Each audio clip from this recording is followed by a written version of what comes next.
वजीर इत्तलात अताउल्लाह तारड़ ने कहा कि बलोचिस्तान में जारी ऑपरेशन बुनियानुल मरसूस के दौरान भारत की पुष्ट पनाही से 32 हमले किए गए। ताहम जिस तरह भारत को खुली शिकस्त का सामना हुआ, इसी तरह उसकी प्रॉक्सीज को भी नाकामी का मुंह देखना पड़ेगा और बलोचिस्तान में अमन बहाल होगा। इस्लामाबाद में प्रेस कॉन्फ्रेंस करते हुए अताउल्लाह तारड़ ने कहा कि भारत इस वक्त शदीद फ्रस्ट्रेशन का शिकार है। इससे जंग में भी शिकस्त हुई और बयानिए की सतह पर भी इसकी हार हुई है।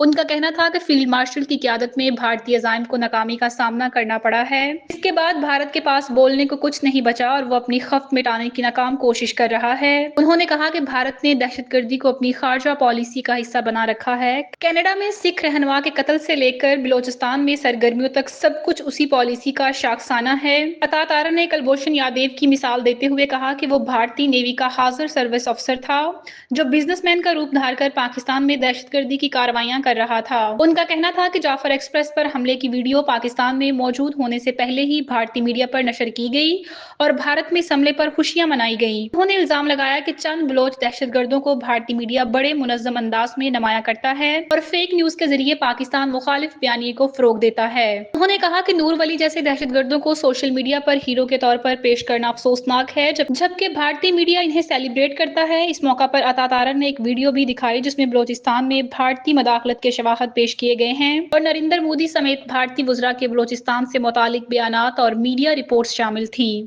वज़ीर इत्तलात का कहना था कि पाकिस्तान दुश्मनों की प्रॉक्सीज को हर महाज पर शिकस्त देगा और बलोचिस्तान में पायदार अमन वापिस लाएगा।